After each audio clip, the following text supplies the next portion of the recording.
There have been calls for calm in the U.S. after a teenager who shot dead two people during racial unrest last year was cleared of all charges. Kyle Rittenhouse, 18, argued he was acting in self-defense when he shot the men and injured a third in Wisconsin. The verdict on Friday, which followed a high-profile trial that divided the U.S., sparked protests in some cities. But politicians, including President Joe Biden, and families of the victims have urged restraint. What we need right now is justice, not more violence. Lawyers for the family of Gage Grosskreutz, who was shot and injured by Mr. Rittenhouse, said in a statement, "I urge everyone to express their views peacefully, consistent with the rule of law," Mr. Biden told reporters outside the White House. Despite the calls for calm, a riot was declared by police in the city of Portland, Oregon, on Friday evening as some 200 people broke windows and threw objects. There were also protests in Chicago and New York, but they were relatively low-key compared to the widespread civil unrest that the U.S. had seen previously. Mr. Rittenhouse said he was acting in self-defense when he fatally shot Joseph Rosenbaum, 36, and Anthony Huber, 26, and injured Mr. Grosskreutz, 28, in August 2020 in the city of Kenosha, Wisconsin. The teenager and the men he shot are all white. The incident happened during violent protests over the shooting of a black man, Jacob Blake, by a white police officer.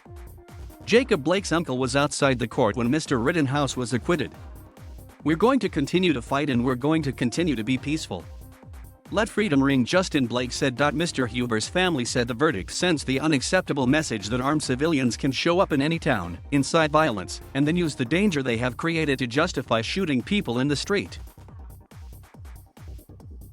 Mr. Rittenhouse is now in an undisclosed location, a spokesman for his family told CBS.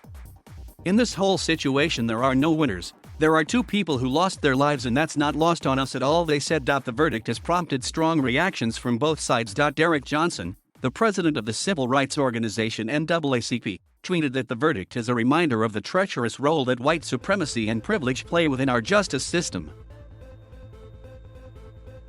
Prominent civil rights activist Reverend Al Sharpton said the outrageous and dangerous verdict will encourage vigilantes to use violence to assert their power.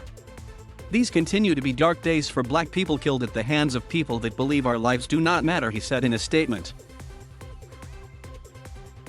There are also concerns about the legal precedents the verdict could set for future cases. California's Governor Gavin Newsom wrote, "America today, you can break the law, carry around weapons built for a military, shoot and kill people, and get away with it." President Joe Biden said he was angry and concerned at the verdict, but that the jury has spoken. Conservatives argue Mr. Rittenhouse asserted his right to bear arms and defended himself. Former President Donald Trump congratulated him in a statement emailed to his supporters. "If that's not self-defense, nothing is," he wrote. Several Republican lawmakers said they would like to offer a congressional internship to Mr. Rittenhouse. One of them was the representative of North Carolina, Madison Cawthorn, who on an Instagram story said, "You have a right to defend yourself, be armed, be dangerous and be moral." Following the verdict, right-wing Fox News host Tucker Carlson posted a clip of an exclusive interview with the teenager, to be broadcast on Monday. The jury reached the correct verdict. Self-defense is not illegal, Mr. Rittenhouse says in a video which appears to have been filmed moments after the decision. He also talks about the scary nightmares he has of what could have happened if he had been seriously injured or hurt or dead.